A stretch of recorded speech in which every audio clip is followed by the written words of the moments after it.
Reka ngusuze kandi guha ikaze wowe wahisemo gukurikira C4 TV. Iyi ni umwanya w'amakuru mu Kinyarwanda ngizwaho nanjye Fati James. Ngizi ngingo nkuru turaza kwibandaho muri amakuru. Abanyekongo bo mu bwoko bw'abanyamurenge batuye muri Amerika kuri uyu wa gatanu bakoze imyigaragambyo yamagana ubwicanyi bukorerwa ubu bwoko bwabo muri Kivu y'Amajyepfo ho mu ntara ho mu gihugu cya Repubulika Iharanira Demokarasi ya Kongo. Naho amakuru arebana no gutwara ibintu n'abantu, leta ya Kentucky ibaye iya kabiri mu gihugu mu kugira igiciro cy'amavuta atwara ibinyabiziga kiri hejuru by'umwihariko mu mujyi wa Louisville. Ni mu gihe kandi muri Amerika kwambara agapfukamunwa bigiye gukurwaho ku bamaze gukingirwa coronavirus. Mukanya na makuru ku buryo burambuye.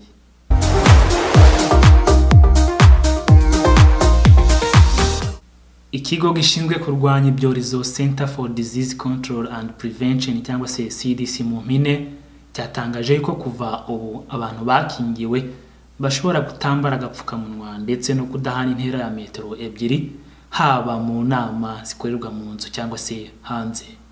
Ibi bikozwe nyuma yuko CDC itangaje ko imibare y'abandura coronavirus yamanutse ikagera ku gipimo cyo hasi cyane kuva mu mwaka ushize, ndetse n'abahitanwa na coronavirus nanone bakagabanuka kuva mu kwezi kwa kane umwaka ushize. Perezida Joe Biden avuga ko ubutegetsi butagiye gufunga abantu bazira kutambara agapfukamunwa kuko ngo nta bubasha bufite bwo gutegeka abanyamerika gukingirwa cyangwa se kwambara agapfukamunwa, ariko abahamagarira kwikingiza niba badashaka gukomeza kwambara agapfukamunwa. Uyu munsi ni umunsi ukomeye kuri Amerika mu rugendo rwo kurwanya coronavirus. Mu masaha make ashize, ikigo gishinzwe kurwanya ibyorezo cyatangaje ko bitakiri ngombwa kwambara agapfukamunwa ku bantu bikingije byuzuye.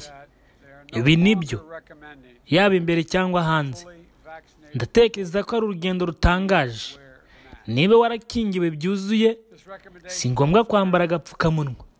Ariko niba utarikingiza cyangwa niba utarahawe inkingo 2, wafashe urukingo rwa mbere gusa, cyangwa niba utaramara ibyumweru 2 nyuma yo gufata urukingo rwa 2, ugomba gukomeza kwambara agapfukamunwa.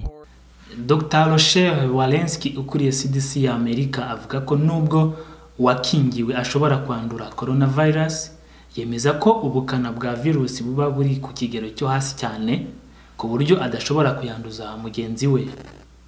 Walensky kandi ahamagarira abakingiwe byuzuye gusubukura imirimo bahagaritse kubera iki cyorezo. Gusa nanone yongeraho ko aya mabwiriza atareba ibigo by'ubuvuzi, gereza ndetse n'inzu zakira abatagira aho baba muri Amerika bazwi nk'aba homeless. Iki kigo gishinzwe kurwanya ibyorezo kivuga ko ukingirwa byuzuye nyuma y'ibyumweru 2 ufashe doze 2 z'urukingo rwa coronavirus zakozwe na Pfizer cyangwa se Moderna cyangwa se doze 1 y'urukingo rwa Johnson & Johnson.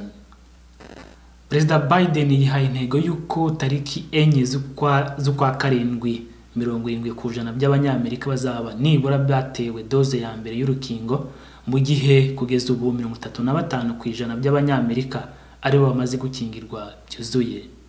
Turashaka ubutabera, muhagarike kwica abanyamurenge. Aya namwe mu magambo yakoreshwaga n'abanyekongo bo mu bwoko bw'abanyamurenge batuye muri Leta Zunze Ubumwe za Amerika kuri wa gatanu, ubwo bamaganaga ubwicanyi bukorerwa ubu bwoko muri Kivu y'Amajyepfo ho muri Repubulika Iharanira Demokarasi ya Kongo. Justice! Justice! Justice! Hashize imyaka itari mike ubwoko bw'abanyamurenge buhanganye n'andi moko baturanye mu misozi ya Minembwe yiganjemo Abanyindu, Abafurero ndetse n'abandi. Nyuma y'uko aya moko afatanije n'abamayimayi ndetse na Red Tabara, umutwe urwanya leta y'u Burundi, ashinjwa n'abanyamurenge kubagabaho ibitero byakuye abatari bake mu byabo, amazu agatwikwa, inka zikanyagwa ndetse n'abatari bake bakasiga ubuzima. Ni imyigaragambyo yateguwe n'abahagarariye ubu bwoko muri Leta Zunze Ubumwe za Amerika, ikaba yaberaga mu murwa wa buri ntara, aho basabaga iki gihugu ku jambo n'ubushobozi gifite mu muryango mpuzamahanga gushyira igitutu kuri leta ya Kongo Kinshasa kugira ngo hagarikwe ubwicanyi bukorerwa imiryango yabo muri iki gihugu ndetse no gukurikirana ababifitemo uruhari. Turashaka ko kidufasha kurenganura ubwoko bwacu, kuko ubwoko bwacu burengana igihugu ca Kongo kireba ntacu cigeze kidufasha. Niyo mpamvu no kwirirwa tubwira ambasade ya Kongo ntaco tubona vyotanga, kuko irabizi abantu bacu bapfa, leta ibareba ya Kongo, abasirikari bareba, polisi barebera. Rero sinzi ko abo ngabo twokomeza kubiyambaza, kuko twabiyambaje incuro nyinshi ntaco bakoze. Niyo mpamvu turimo kwiyambaza amahanga yandi kugira ngo abashinzwe kurenganura ikiremwa muntu natwe baturenganure, kuko turabantu nk'abandi. Uhagarariye umuryango w'abanyamurenge mu ntara Kentucky, Bwana Simeo Ruvindagaza, ashimira ibihugu bicumbikiye abanyamurenge ku isi ndetse n'ibiri kwakira abakomeje gukurwa mu byabo, ariko yongera ko kubacumbikira bitahagije, maze ahamagarira amahanga gutera kamo leta ya Kongo no kuyifasha kugarura amahoro mu burasirazuba bwayo. Baririya muri Kongo bicwa buri munsi, banyazwe inka n'amatungo yabo yose, bamerewe nabi, barara mu bigunda no mu bihuru. Turagira ngo tubakomeze tubabwire ko Kongo ari igihugu cacu, nta kindi gihugu tuzabona kugeza Yesu agarutse. Tukaba tubasaba kugira ngo nibakomere, kandi amahanga ayo turimo n'ayandi yose turayasaba kugira ngo bahaguruke batabara ubwoko bwacu, kuko n'ubwoko buri kurengana nta mpamvu n'imwe yo kubwirukana ngo babujane mu bindi bihugu tutazi abanyamurenge igihugu tuzabona. Muri make nagiraga rwose ngo nshimire abaducumbikiye hano muri iki gihugu n'abacumbikiye abanyamurenge ahantu hose bahungiye, duhereye mu bihugu duturanye kugeza mu bihugu bya kure. Dushimira babacumbikiye kuko bagaragaje umutima w'imbabazi, ariko tunabasaba ko kuducumbukira bidahagije, ahubwo icyadufasha cyane ari ukudufasha gusubira mu gihugu cyacu kugira ngo tubashe kukibamo, dusange bene wacu kandi ubwicanyi. Intara ya Kentucky ibaye ya kabiri mu gihugu kugira igiciro cy'amavuta atwara ibinyabiziga kiri hejuru, by'umwihariko mu mujyi wa Louisville. Ni mu gihe kandi benshi bakomeje kwinubira ibiciro by'amavuta atwara ibinyabiziga bikomeje kuzamuka buri munsi mu ntara ya Kentucky. Ibiciro bya gaze muri leta ya Kentucky bikomeje kuzamuka mu buryo butandukanye, aho muri Jefferson County kugeza ubu igaro rimwe rigeze ku madolari 3.12 ku giciro kiri hejuru cyane kuva mu mwaka wa 2014, aho gaze yari yageze ku giciro cya madolari 2.99 ku garo rimwe.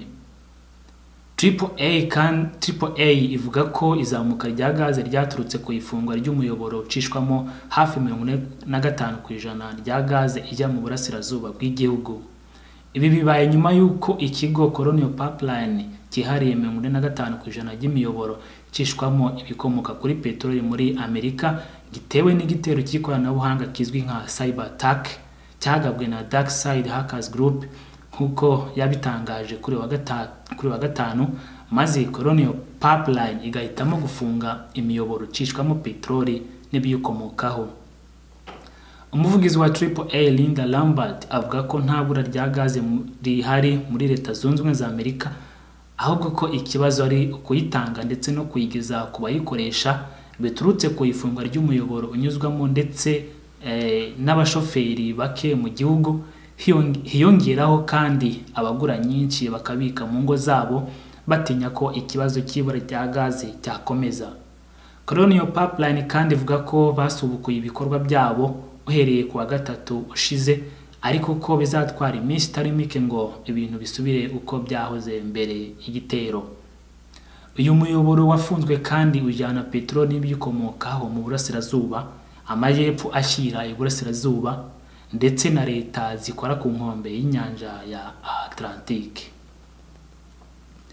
Ndagushimiye kandi nkwifurije ibihe byiza wowe twabanye kuri C4 TV. Indi sango y'amakuru ni akagaruka, ikangusabe gukora subscribe, share, like maze ujye ubona amakuru ku buryo bukoroheye. Ibihe byiza.